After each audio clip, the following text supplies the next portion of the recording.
통치체제 정비 공부하겠습니다. 자, 중앙행정조직 지금 보는 것처럼 이성육부에 대해서 공부를 할 건데 굉장히 복잡하지요. 복잡한 만큼 시험 문제 한 문제 꼭 나옵니다. 그래서 우리가 확실하게 기억을 하셔야 되고요. 자, 일단 이성육부예요. 왕 아래에 성이 2개가 있죠. 그리고 부가 6개가 있습니다. 그래서 이름하여 이성육부라고 부르는 것이고, 자, 왕 밑에 중서음나성이 있습니다. 이 고려시대 최고 관서예요. 합의기구인데 여기에 중서음나성의 직급이 2개가 있는데 재신과 낭사로 구성이 되어 있습니다. 중서음나성의 짱은 문화시중, 그러니까 지금으로 따지면 국무총리 격의 장관 문화시중이 있고요. 그러니까 문화시중 어른이라는 단어가 나왔다 그러면 중서음나성을 물어보는 문제다라는 거죠. 자, 재신과 낭사 2가지로 구성이 되어 있고요. 재신은 2품 이상, 지금으로 따지면 2급 공무원 이상이니까 굉장히 고관들이고, 낭사는 3급 공무원 이하로 보시면 돼요. 3품 이하. 그래서 재신이 하는 일은 국가 정책을 심의하고 결정합니다. 그래서 2품 이상이 있기 때문에 고관들이 할 만한 거죠. 그렇죠. 심의 결정, 국가 중대사를 논했다라고 보시면 되고요. 낭사는 3품 이하인데 3품 이하임에도 불구하고 왕을 견제할 수 있는 권한을 가진 사람들이에요. 그래서 간쟁, 봉박, 서경, 이것을 대간권이라고 하는데요. 대간권은 이렇게 돼 있어요. 왕의 잘못을 비판하는 것 간쟁입니다. 왕이 이제 술 마시고 정사를 논한다. 아니되옵니다. 이렇게 목숨 걸고 얘기할 수 있는 사람들이고, 봉박, 잘못된 왕명을 거부하는 것. 자, 왕이 세금을 한 150%, 200% 거둡시다 라고 얘기하면 잘못됐죠. 그럼 돌려보낼 수 있는 권한입니다. 이건 잘못됐다. 그리고 이제 서경권이 있는데 관리 임명의 동의 거부입니다. 이게 뭐냐면 왕이 얘 괜찮은데 3품 관리로 임명해라 라고 얘기합니다. 그러면 임명되는 것이 아니고 이 대강권을 가지고 있는 신하들의 허락을 받아야 되는 거예요. 그래서 동의, 관리 임명의 동의, 이것이 서경권입니다. 3품 이하의 공무원임에도 불구하고 굉장히 강한 힘을 가지고 있는 사람들이죠. 그래서 간쟁권, 서경권, 봉박권 이 3개를 가지고 대강권이라고 하고, 이 대강권을 갖고 있는 사람이 낭사다라는 거죠. 그래서 법령의 개정, 폐지 이런 것들을 동의할 수 있는 권한도 서경권이에요. 그러니까 굉장히 강력한 힘을 가진 낭사지요. 그래서 중서음나성의 재신과 낭사를 꼭 기억하셔야 되고요. 이 성의 2번째 거 상서성이 있어요. 이 상서성은 조선의 의정부하고 비슷한 건데 정책을 결정을 했죠. 여기에서 결정을 하면 상서성에 내려보내요. 그러면 상서성이 이 결정된 정책을 집행을 하는 거죠. 그래서 각부, 이병호영 공부에 하달을 합니다. 그럼 여기에 공무원들이 굉장히 뛰어다니죠. 바쁘게 실무를 담당을 하고 이 모든 것을 상서성에 주게 되는 거예요. 이게 이 이성육부의 기본 구조입니다. 그래서 이부는 문관의 인사를 담당했고, 병부는 왠지 군대 같잖아요. 그렇죠? 그 무관의 인사를 담당했고, 호부는 호구 조사하는 거예요. 그러니까 세금 걷는 것. 그리고 형부는 형법 이런 거죠. 그러니까 이제 그러니까 법을 집행하는 법률이나 소송을 담당했던 부서고, 예부는 예절 같죠. 그래서 의례, 격식 이것을 국가적으로 보면 외교가 되겠죠. 그래서 외교, 예절 이런 것들을 담당했던 부서가 예부. 그리고 공부는 토목 건축입니다. 건축하는 이 6개의 부서를 총괄하는 것이 상서성이다. 그래서 이성육부로 구성되어 있는 것이 고려시대예요.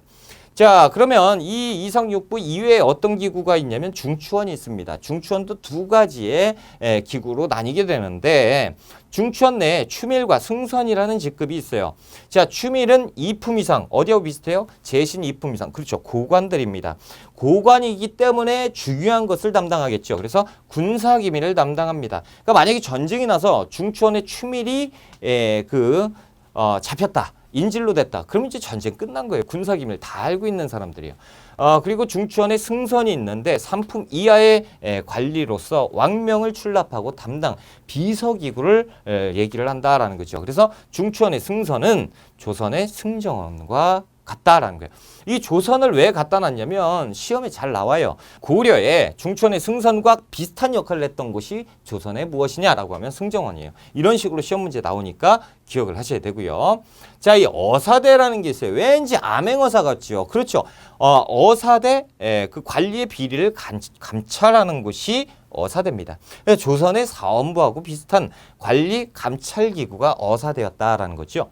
그리고 삼사라는 것이 있는데 이 삼사는 국가의 돈 혹은 곡식 재산이잖아요.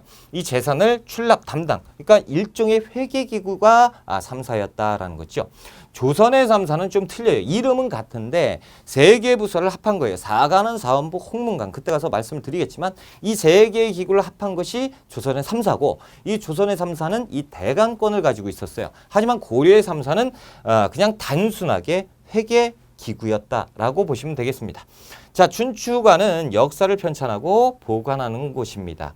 자, 이렇게 해서 이성육부가 마무리가 돼야 되는데 그 전에 우리는 고려 시대의 특징 기구가 있어요. 그 두 가지가 도병마사, 식목도감입니다. 자, 지금까지 우리가 공부했던 것은 상설기구예요. 여러분, 상설기구라고 하면 항상 설치되어 있는 기구다라는 거예요. 그러니까 이제 건물 딱 있죠. 거기에 이제 이름 붙인 거야. 중서문화상 이렇게. 근데 이것은 임시기구입니다. 도병마사, 식목도감이에요. 임시기구라는 것은 기구 건물 자체가 없는 거예요. 그래서 이 국가의 어떠한 큰일이 생겼을 때 이 국가의 고관들이 모여서 국가 중대사를 논하는 거예요. 쉽게 얘기해서 전쟁이 터졌다라고 하면 고관들이 모여서 회의를 내야 되잖아요. 그래서 우리도 비상 임시 기구 회의가 있어요. 지금도. 그래서 대통령 주재로 뭐 국방회의 같은 게 열리게 되면 각부 장관들이 하는 일이 다 바뀌어요. 그래서 모여서 회의를 하는 그런 것들이 있거든. 지금도. 그런데 이제 고려시대 때도 있었다라는 거죠. 평상시에 중서문화성의 제신은 국가정책을 심의하고 결정했던 제신들, 그리고 중추원의 추밀들이 있죠. 이들이 모입니다. 그래서 이름하여 앞잡아서 제추가 모였다. 그래서 제추회의기구라고 부르고요. 이들이 갑작스럽게 군사적인 전쟁이 터졌다 그러면 모여서 회의를 하고, 이 전쟁이 끝나면 없어지는 거예요. 다시 이쪽으로 가서 하는 일. 그래서 이걸 가지고 임시기구, 이쪽은 상설기구라고 부르는 거예요. 그래서 임시기구로 시작되는 것이 도병마사, 식목도감입니다. 자, 지금 국방문제라고 제가 말씀을 드렸죠. 국방문제에 관련돼서는 도병마사가 열리게 되고요. 그리고 법이나 규칙 같은 것이 필요할 때 식목도감이 열려요. 쉽게 얘기해서 외국의 사절단이 들어왔어요. 그런데 사절단을 다루는 곳이 따로 있죠. 예부가 있는데 예부가 보려고 그랬더니 이 사절단 처음 왔어. 그래서 우리나라에 이 사절단을 어떻게 접대해야 되는지 법령 이런 것들이 없어요. 그러면 제추가 모여서 회의에서 빨리 법을 만드는 거죠. 이런 기구가 도병마사, 식목도감입니다. 그래서 지금 보면 우리 고려만 있는 특징적인 독자 기구가 되는 것이고, 이 제추기구는 뭡니까? 2품 이상이죠. 그러니까 2품 이상들이니까 굉장히 높은 관직이 있는 사람들이기 때문에 왕이 막 함부로 할 수 있는 사람들이 아니다라는 거죠. 그래서 왕권을 견제할 수 있는 기구 역할을 했었다라는 것이 이 도병마사, 식목도감이에요.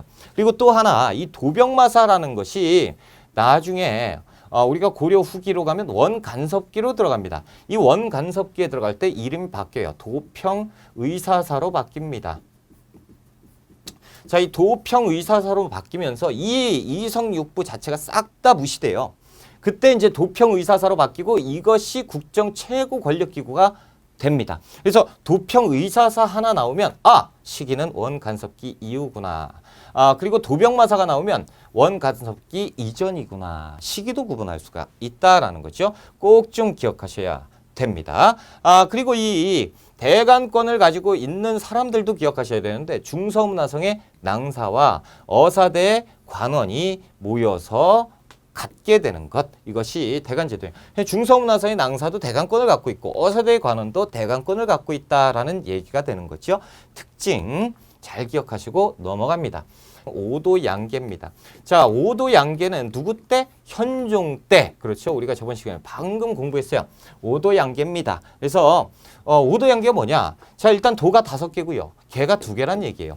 북계와 동계가 있죠. 그리고 도가 하나, 둘, 셋, 넷, 5개가 있죠. 오도양계예요. 왜 이렇게 만들어놨냐면 이 옆쪽 동네 위에서 이쪽에 거란들이 살고 있고 이 여진족이 살고 있어요.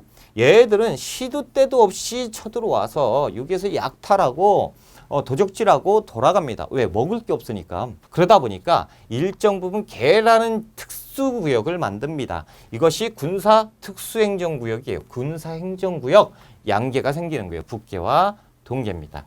자, 이 동네는 군인들이 살겠죠? 그래서 짱은 중앙에서 병마사를 파견합니다. 그러니까 일종의 지방관, 도지사 역할을 하는 거예요. 도지사 정도가 되는 것이 병마사. 그래서 군사구역이고요. 동계와 북계 두 개, 그래서 이른바 양계라고 부르고, 그 양계 국방상 요지에는 진을 두었어요. 자, 그렇다면 오도를 봅시다. 일반 백성들이 편안하게 살 수 있는 곳이 오도입니다. 그래서 서해도, 교주도, 양광, 전라도, 경상도가 있고요. 이 지방 장관은 도지사지 안찰사가 파견됩니다.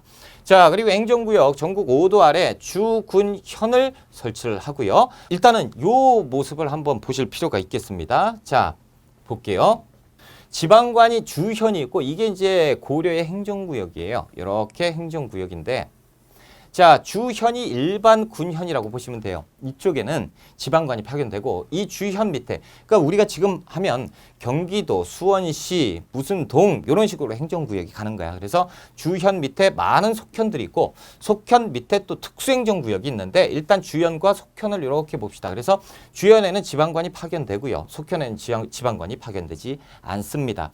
다시 얘기하면 지방관이 전국에 다 파견되느냐? 아니다라는 거지요.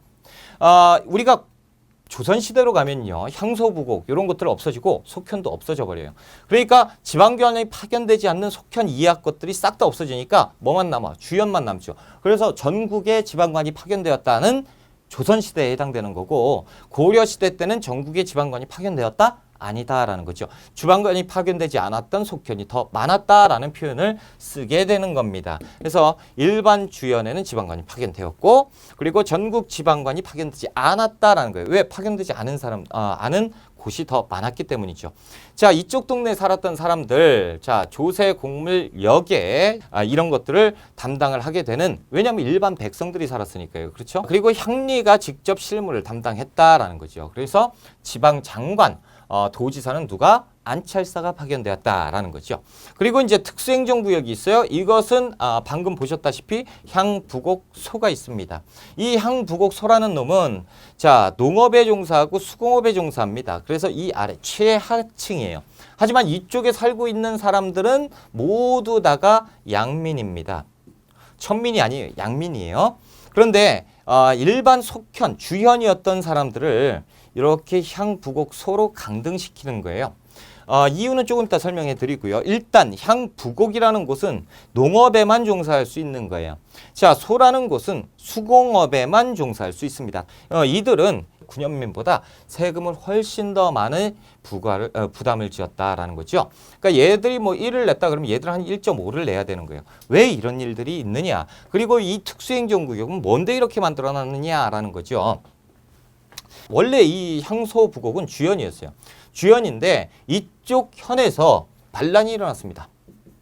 반란을 진압했던 정부에서 반란 진압했겠죠. 진압을 했어요.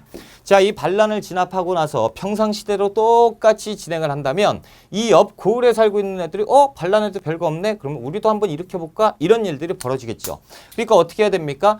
이 정부에서는 이 반란을 진압하고 일종의 형벌을 내려야 될 필요가 있어요. 그래서 이 향소부곡으로 강등을 시켜버리는 거죠. 향소부곡으로 강등을 시킴과 동시에 뭐예요? 세금을 엄청나게 부과시키는 거예요. 징벌적인 성격이 있는 것이 향부곡소입니다. 그러다 보니까 향부곡소에 사는 사람들, 나 이주하면 될 거 아니야? 안 됩니다. 교육, 거주, 이전의 자유를 제한시켰어요. 이쪽에 살고 있는 사람은 옆 동네 이사 절대 못 가요. 그러면 옆 동네 이사 가면 세금이 경감되게 아무 의미가 없잖아요. 그래서 거주 이전의 자유가 없고요. 과거 시험도 볼 수가 없습니다. 그리고 이들의 대우는 분명히 양민이지만 천한 대접을 받았던 사람들이 향부곡소예요. 우리 고려시대 때 향부곡소는 시험 문제 잘 나옵니다. 군사 지역을 한번 볼게요. 중앙군 2군 6기가 있어요. 여러분 중앙군이라고 하면 그 수도 방위 사령부죠. 그렇죠? 그래서 수도를 방위하는 분대. 그래서 2군 6기가 있어요. 2군 6기가 중앙군이고요. 이들은 군인, 직업군인적인 성격이 있어서 군적에 등록되고 그리고 일정 부분 비용도 받았다라는 거죠. 그래서 군인전을 지급받았고요. 역은 세습될 경우가 있었다라는 거죠. 자, 중앙군이 있으니까 지방군이 있어야겠죠. 자, 양계 주진군, 5도의 주현군인데 외울 거냐? 외울 필요가 전혀 없다라는 거예요. 왜? 자, 보세요. 개 밑에 뭐가 있어요? 진이 있죠. 진에 주둔하는 군대, 주진군이 있죠. 자, 그리고 여기 5도 아래 현이 있어요. 현에 주둔하는 군대, 주현군이잖아요. 그렇죠? 외울 게 아니다라는 거죠. 그래서 주진군과 주현군이 있고요. 특수군이 있습니다. 우리가 차근차근히 공부할 건데 정종 있었죠. 그러니까 2대 왕, 3대 왕이죠. 정종 때 광군이라는 특수군을 만들었습니다. 그래서 30만의 대군을 조직했어요. 이유는 거란을 방비하기 위해서. 자, 숙종 때 윤관에 의해서 조직이 되는 별무반이죠. 여진족을 방비하기 위한 것. 자, 고종 때 최우의 사병 집단이 공적 임무를 담당하면서 군대가 조직된 게 있는데 그것이 삼별초예요. 이것은 몽골 항쟁에 대비하기 위해서 만든 것이고, 그리고 국민항 때 연호군이 있었는데 연호군까지는 공부를 안 하셔도 될 것 같다라는 거예요. 자, 관리등용제도인데 누가 시행했죠? 고려 광종이 시행했습니다. 누구의 건의로? 쌍기의 건의로 시행을 했어요. 그래서 과거제. 자, 원칙은 일반 양인 이상이면 응시가 가능했다라는 거죠. 뭐 제한이 따로 특별히 없었어요. 그래서 광종 때 쌍기의 건의로 시행했고요. 식년시라는 것은 뭐냐면 3년마다 한 번씩 보는 것을 식년시라고 부릅니다. 식년시가 원칙이었고, 자, 그래서 시행된 것이 문과, 잡과, 승과예요. 무과가 없지요. 그렇죠. 무과가 없습니다. 자, 문과에는 제술과와 명경과가 있어요. 제술과와 명경과가 등장을 했다라고 하면 고려시대라고 보시면 돼요. 문신등용이지요. 그래서 한문학, 유교 경전시험 됐고, 자, 실제는 귀족 형리가 응시했다라는 거죠. 문과 시험이니까 고관이 될 수가 있잖아요. 자, 잡과 시험이에요. 잡과는 여러 가지 잡스러운 거 다 문과 위에 다 그렇죠. 문과, 승과 이외의 모든 것들을 잡과라 불렀고, 자, 이 기술관을 뽑는 그 시험이 잡과입니다. 그래서 법률, 회계, 지리 이런 기술학들, 그래서 기술학을 시험 봐서 기술관이 되는 거죠. 보통 하급관은 잡과 시험입니다. 그래서 실제는 백정 농민이 응신했다라고 써 있어요. 자, 이거 좀 이따 설명드리고, 승과입니다. 스님들이 되는 시험이죠. 교종시, 성종시 같은 것들이 있었고요. 승리에게 일정 법규를 줬습니다. 자, 여기에서 실제 이게 뭐냐라는 거예요.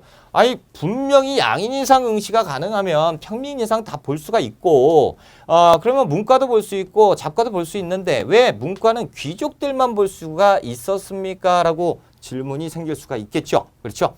자, 왜 이런 일이 벌어지냐면 보세요. 이 고려 사회도 귀족 사회입니다. 귀족은 상위 4%밖에 안 돼요. 그럼 만약에 평민들이 문과 시험을 봐서 귀족 대열에 합류한다면 신분 질서가 문란해질 수가 있죠. 그러니까 이 말은 법적으로는 양인 이상 응시가 가능하다고 했지만 평민이 시험을 봤습니다. 문과 시험 합격했어요. 와, 합격됐어. 성적이 좋으니까 그 면접관이 죄다 귀족이죠. 아버지 뭐 하시냐 그랬더니 농민이야. 이거는 건방진 X. 그러면 떨어지는 거예요. 다 떨어지는 거예요. 그러니까 문과 시험을 봤을 때 1차는 다 붙는데 우리가 면접에서 다 떨어져. 그러니까 에이 더럽다. 우리는 요거만 보자. 그래서 실제는 백정 농민만 응시했다라는 거죠. 또 하나. 선생님, 백정이요. 이거 도축업에 종사하는 사람 천민 아닙니까? 그것은 조선 때입니다. 그래서 일정한 세금 이외에 일정한 역이 없다. 별다른 게 없다. 깨끗한 사람이다. 그래서 농민을 백정이라고 불렀어요. 그래서 고려시대 농민은 농민, 백정 농민이라고 부릅니다. 그래서 조선으로 가야 천민으로 빠지게 되는 거고, 고려시대 백정은 농민으로서 평민을 얘기하는 거예요. 자, 그리고 음서라는 것이 있는데요. 음서는 금수저입니다. 금수저. 쉽게 얘기해서, 자, 이 5품 이상의 관리, 고위관료죠. 5급 공무원 이상의 사람들의 자손들, 자식들은 시험 없이 그냥 관리로 등용이 될 수가 있는 것이 음서제도예요. 그래서 5품 이상, 아버지 잘 만나면 난 그냥 관리가 되는 거예요. 5품 이상 고위관료의 자손들이 과거 시험 없이 관리로 갈 수가 있다라는 거예요. 이 5품 이상 돼버리니까 문제가 좀 생겨요. 그래서 고려시대 때는 이것을 2품 이상으로 축소했다. 조선은 2품, 고려는 5품도 구분을 꼭 하시고 시험 잘 나와요.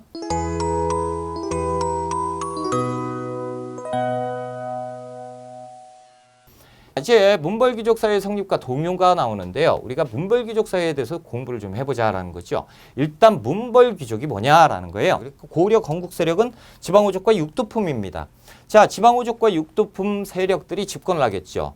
집권을 해서 성종 때 가니까 이들이 자신들의 특권을 유지하기 위해서 자신들만 혼인을 한다라는 거죠. 그러니까 우리 지방호족 세력이야? 우리도. 그러면서 호족끼리 결혼하고 육두품 호족끼리 결혼하는 이런 일들이 벌어져요. 그러다 보니까 하나의 문벌화가 됩니다. 언제? 성종 때. 그래서 성종 때 가니까 문벌화가 되고 이 문벌화가 된 사람들이 자신들의 이름을 문벌귀족이라고 불러버려요.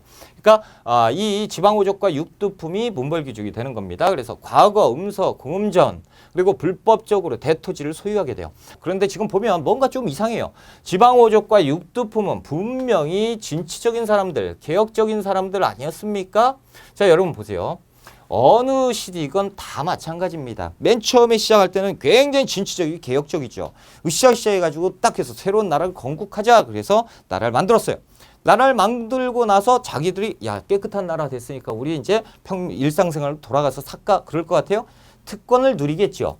그래서 우리가 집권계층으로 깨끗한 나라를 만들자. 그래요. 그럴 수 있어요. 그 대는 그럴 수 있는데 그 아들들 세대가 바뀌었어. 그 아들들이 집권을 했습니다. 그러면서 딱 했는데 나는 목숨 걸고 이렇게 안 했거든. 점점 이게 생활이 좋은 거예요. 좋고 대를 이어서 대대손손 좋다 보니까 어떻게 됩니까? 이 사람들이 부패해져요.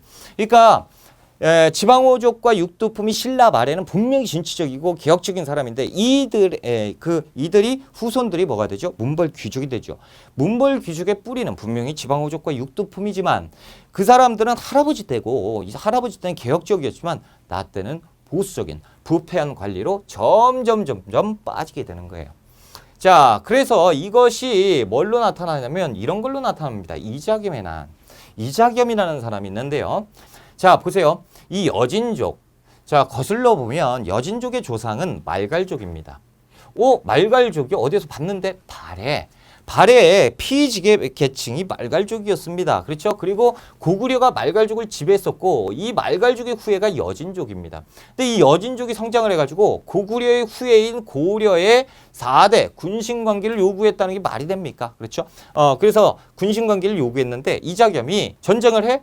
손해만 난다 이거죠. 전쟁을 해서 만약에 진다. 그럼 내 모든 특권이 싹 다 날아갈 것이고 그리고 이긴다라고 해봐야 내 특권 그대로 유지하는 정도밖에 안 돼요. 그러니까 니들 나랑 전쟁할래 아니면 우리 4대 할래 그러니까 4대 할게요 이렇게 되는 거죠. 자존심과는 거리가 멀어졌다라는 거죠. 이것이 이제 문벌귀족 사람들이 이렇게 이제 부패해진다라는 거예요. 자, 근매 타협적인 이자겸 세력과 왕의 측근 세력들이 vs 대결 구도가 가게 되는 거죠. 그래서 이자겸 부패한 관리들 왕당파지요. 왕당파는 이 부패한 관리 쳐야 된다. 이런 움직임이 생겨요. 자, 그러다 보니까 이자겸이 아쭈 요것들 봐라. 내가 누군지 알고 그러면서 반란을 일으킵니다. 이자겸에 난 18자 위왕설, 그림이나 이런 것들이 출제가 됐을 때 18자 위왕 얘기가 나오면 거의 이자겸이라고 보시면 되고요. 척준경이 당시에 왕궁을 불질렀다라는 거. 그리고 척준경이 이자겸을 죽였죠? 없앴어요. 그 다음에 척준경도 탄핵당합니다. 그래서 처형되고 끝이 나는 것이 이자겸의 난이에요. 그리고 나서 9년 뒤에 서경천도 운동이 전개가 되는데 당시에 조금 개혁적인 사람들이 등장을 합니다. 그것이 이제 묘청 같은 스님들인데 묘청이 얘기합니다. 이 수도 개경에 기운이 쇠했습니다. 개경이 지금 수도잖아요. 그러니까 이 수도를 옮겨야 되겠습니다. 수도의 기운이 떨어졌기 때문에 이 집권 세력들이 보수화되고 그리고 백성들이 살기 힘든 것입니다. 어차피 궁도 없으니 궁을 새로 짓는 것이 낫고 그럼 어디가 좋겠소? 제가 보니까 서경이 좋습니다. 그러면 한번 거기 알아보시오라고 얘기하죠. 거기에다가 새로운 도시를 건설하시오. 이런 지시를 내려요. 왕명이지요. 그러니까 이제 묘청 등이 올라가서 뚝딱뚝딱하고 토목공사하고 서경에 막 이런 것들을 해버려요. 그러니까 이제 나중에 개경에 살고 있는 집권 세력들이 딱 보니까 저기에서 천도를 계획하는 것 같단 말이야. 인종한테 가서 아니되옵니다 하죠. 서경에 살고 있는 사람들은 무슨 소리 그러면서 갈등이 생기지 않겠습니까? 이렇게 되는 것이 인종 때 갈등이에요. 그래서 개경파와 서경파가 이렇게 앞다퉈 싸우고 있다라는 거죠. 풍수지리설을 내세우는 거죠. 그래서 개경의 지덕이 세웠는데 니들 지금 입속 차리자고 안 된다. 국가를 위해서 천도해야 된다라는 서경천도를 주장하게 됩니다. 여기에 보시면 개경파와 서경파가 있는데 이 묘청과 정지상 이런 개혁 중심의 사람들 서경파예요. 그리고 김부식 삼국사기, 우리가 삼국사기 알잖아요. 그렇죠? 김부식 같은 분들이 여기 개경파에 소속돼 있는 보수파입니다. 그러니까 보수와 진보의 개혁의 갈등 구조로 가게 되는 거지요. 자, 서경파 이 자주적 들통사진 이게 뭐냐? 이건 설명이 좀 필요한데요. 이게 역사의식에서 나와요. 봅시다. 자, 김부식이 얘기하는 건 요거예요. 금나라가 있죠. 고려는 신라를 계승했기 때문에 예전에 조만한 나라 신라가 요 정도 올라갔으면 고려 땅이 넓어진 거. 다라는 거죠. 넓어졌어요. 그런데 예전에 어떻건 지금 현재 금이라는 큰 나라가 나왔으니 이 작은 나라가 큰 나라를 섬기는 건 당연한 거 아니냐. 묘청 세력은 다시 얘기합니다. 자, 우리는 고려로서 이름 자체가 고구려를 계승한 나라 아니냐. 그러니까 예전에 고구려 땅 요만큼이 원래 우리 땅이었고 그렇다면 지금 이 금나라가 성장해서 여기를 침범했다라는 것은 우리 영토를 침범한 것이다. 금나라는 정벌을 할 대상이다. 우리 옛 땅을 찾자라는 거죠. 그러면서 갈등이 시작되는 거예요. 어디가 다수겠어요? 개경파가 다수일 거 아닙니까? 묘청 정지상이 이렇게 외쳤지만 김부식 세력들은 인종에게 얘기하죠. 이것은 지금 잘못되었습니다. 지금 얘들이 설마 왕께서 직접 궁을 만들라고 얘기를 했겠습니까?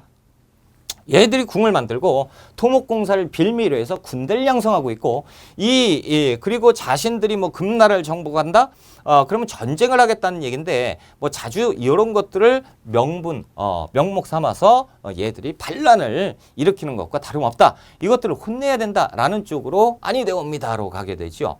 이 인종은 선택의 여지가 없습니다. 그래서 김부식에게 칼을 하사하고 이 반란을 진압하도록 해라라는 거죠. 엉망이에요. 그러니까 전기 이렇게 되는 거예요. 묘청이 이 사실을 듣고요. 서경에서 봉기하게 됩니다. 나라 이름은 대위국, 연호는 천계, 천견충의군이라는 표현을 쓰게 되면서 관군과 전면전을 벌이게 되죠. 자, 김부식이 고전을 면치 못했지만 결국에는 김부식이 서경파를 진압하면서 그러면서 끝이 나는 것이 서경천도 운동입니다. 자, 여기에서 이제 서경천도 운동에서 좀 우리가 눈여겨봐야 될 게 결과예요. 그래서 두 가지가 있는데 첫 번째는 뭐냐면 이제부터 숙문천무 현상이 확산됩니다. 그리고 이 서경의 지위가 하락하게 됩니다. 이유는 뭐냐면 야, 서경의 기세가 좋다며 개경은 하락했다며 말이 안 되잖아. 서경이 기운이 좋은데 기운이 안 좋은 이 개경파한테 깨졌다고? 이것은 거짓말이야. 그러니까 앞으로 서경 뭐 어쩌고 저쩌고 서경이 중요하다 뭐 어쩌고 저쩌고 그럼 영모로 간주할 거야. 이렇게 되면서 이제 서경의 지위가 하락되고 북진 정책이 좌절되는 결과를 낳게 됩니다. 평가 단재 신채호 선생이 조선 역사상 1000년내 제일 대사건이라고 말씀을 하셨다라는 거죠. 그래서 신채호의 조선 역사상 2000년 제일 대사건, 이때는 무엇을 얘기하는 것이냐? 서경천도 운동을 얘기하는 것이다 라는 것도 체크를 해두세요.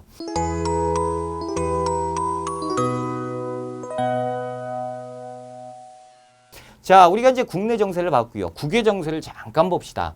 매우 중요하죠. 국외 정세는 한 경우에 따라서는 세 문제까지도 나올 수가 있습니다. 두 문제에서 세 문제까지. 굉장히 중요하니까 우리가 공부를 열심히 하자라는 거죠.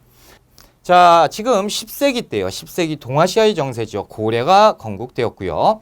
중국에서는 송나라가 건국되었습니다. 자, 중국 송나라는요. 문치주의예요. 우리는 문을 앞세워서 국가를 다스릴 것이다 라는 문치주의를 표방합니다. 자, 그러다 보니까 상대적으로 군사력이 떨어져요. 고려는 후삼국을 건국한 나라이기 때문에 전쟁으로 승리한 나라예요. 그렇기 때문에 군사력이 강했던 나라가 고려다라는 거예요. 그래서 송나라의 부족한 군사력을 빌려주고 송나라는 고려의 선진 문화를 전파하면서 친구 관계가 형성이 됩니다. 자, 거라는요. 발해를 멸망시켰잖아요. 적대 관계로 형성이 되겠죠. 자, 북방의 유목민이 나라를 세웠습니다. 그렇다면 얘네의 목표는 뭘까요? 고려예요? 아니죠. 송나라예요.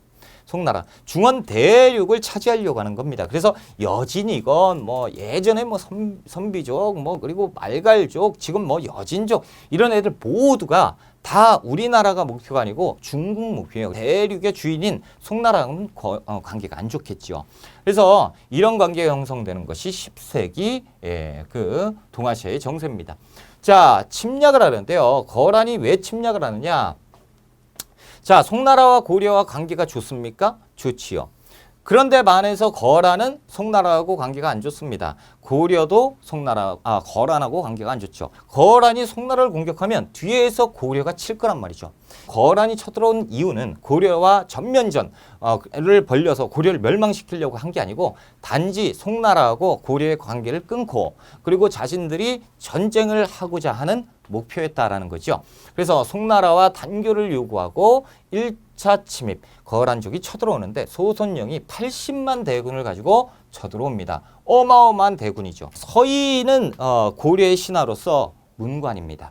그래서 서희가 직접 가서 군대를 이끌고 내가 맞겠소. 그래서 갑니다. 그러면서 소손영에게 얘기를 하자라고 얘기해요. 그래서 니들 왜 쳐들어왔어? 그러니까 이 얘기를 하죠. 너희는 신라 땅에서 일어났는데 이게 첫 번째예요. 옛 고구려 땅은 우리의 소유다. 그러니까 그렇죠. 신라와 고구려는 다른 나라잖아. 그러니까 옛 고구려 땅은 우리 땅인데 니들이 이것을 가져가고 있다. 첫 번째예요. 자, 두 번째, 우리와 국경을 마주하면서도 송나라를 섬겨 이런 우리도 송나라 못지않은 대국이니까 우리를 섬겨라라는 얘기를 해요. 그러니까 서희 장군이 이제 올라갔죠. 서희가 올라가서 얘기합니다. 그런 이유야. 근데 이들 잘못 알고 있어. 첫 번째, 우리나라는 신라가 아니고 고구려를 계승한 나라야. 그래서 이름 자체가 고려 아니겠느냐. 그렇기 때문에 너희가 압록강 동쪽을 얘기를 했는 압록강 근처를 얘기를 했는데 따지고 보면 아까 우리가 그 묘청의 서경천도 운동도 보셨잖아요. 그렇죠? 이 고구려 땅 요만큼이에요.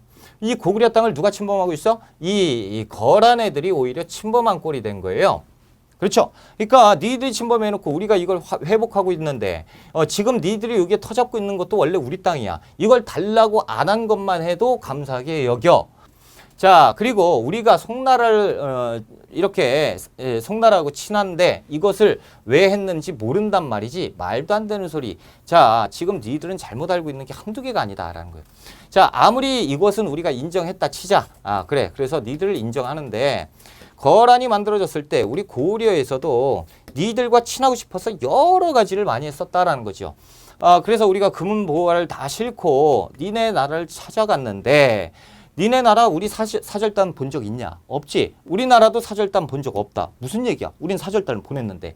자, 이쪽 동네에 살고 있는 게 무수히 많은 여진족들이 살고 있었어. 이 여진족들이 오랑캐 도적질을 일삼고 있었는데 이 동네에 살고 있었다라는 거죠. 근데 이 동네에서 우리가 맨날 보내면 여진족들한테 금은보화는 다 뺏기고 그리고 사절단은 죽임당하고 한두 번인 줄 아냐. 그래서 우리가 가는 것을 포기했다 애초에. 그렇기 때문에 우리가 목숨 걸고 바다를 건너서 송나라를 하고 친한 것인데 만약에 니들이 이 어마어마한 군대를 가지고 이 여진족을 토벌해 준다면 그럼 우리가 니들하고 놀지 않을 이유가 뭐가 있겠느냐라는 거죠. 그러니까 그래? 소손영이 그래? 그렇게 되는 거죠. 우리가 도와줄게! 라고 얘기하죠. 그래서 자신들이 여기에 있는 여진족들을 싹 다 토벌해 줍니다. 깨끗해져요. 길이 뚫린 거죠. 그러니까 이제 우리랑 친해야 돼? 그렇다면 친해야지. 자, 돌아가시게. 거란이 이제 돌아갑니다. 돌아가는데 잠깐 그러면서 거란족을 불러요. 소손영을 불러. 자, 만약에 니들이 이렇게 그냥 가잖아? 그럼 여진족이 또 와. 그러니까 우리 이쪽 교통로를 유지를 해야 될 것 같은데 이쪽에다 우리가 성을 좀 쌓으면 안 될까? 그런 이유라면 쌓아야지 라는 거야. 물론 우리는 송과 거래를 끊을 거야. 이런 얘기를 하게 되는 거죠. 이것이 1차 침입인데 자, 전개 볼게요. 서희가 뭐 했어요? 외교 담판. 무조건 시험 문제 나오는 거예요. 그래서 압록강 동지에 강동 6주를 획득했다라고 돼 있죠. 그래서 우리는 오히려 거란 80만 대군이 왔는데 우리는 협상으로 인해 가지고 거란을 몰아내고 그리고 이 6위 정도밖에 안 되는 이 영토를 더욱더 확장시키는 쾌거를 낳았다라는 거죠. 이것이 강동 6주예요. 강동 6주 이름 자체가 여기에 압록강이 흐르잖아요. 이 압록강이 흐르잖아요. 그렇죠? 이 압록강의 동쪽에 몇 개예요? 주가 6개죠. 6개를 세웠다. 압록강 동쪽에 이것이 그 강동 6주입니다. 자, 그런데도 불구하고 이 고려는요. 송과 계속 친교 관계를 맺고요. 거란은 본체만치 합니다. 성만 영토만 확장하고 거란은 영토만 뺏긴 꼴이 돼버렸어요. 이 거란이 고려한테 엄청 열받겠지. 자, 그래서 이것들 우리가 속았구나. 이 고려를 쳐야 되는데 다시 한번 치자니 명분이 없어요. 명분이 있어야 되는데 근데 2차 침입에 명분이 생겼습니다. 그것이 강조의 정변인데 목종이 왕이 됐어요. 천추태후가 신라의 후손, 신라 왕족 후손 김치향과 눈이 맞아요. 그리고 눈이 맞아가지고 자식을 낳아버리네. 김치향이 옆에서 천추태후를 꼬드겨요. 야, 그러지 말고 목종을 폐위시키고 우리 아들을 왕으로 앉히자. 그거 괜찮네. 이렇게 돼버리는 거예요. 그러니까 이제 목종이 요거 봐라. 어머니가 나를 야, 이거 문제 생겼다. 근데 내가 믿을 수 있는 신하는 없어. 그래서 강조에게 서신을 보냅니다. 강조라는 사람은 누구냐면요. 서북 병마선입니다. 강수에게 얘기해요. 당신이 군대를 갖고 와서 우리 어머니랑 저 김치향 이 일가를 싹 다 쫓아내 달라라고 서신을 보내요. 그러니까 강조가 이거 왕을 지키러 가야겠다. 왕이 친히 나한테 도움을 청했으니 어명이다. 가자. 그래서 군사를 이동합니다.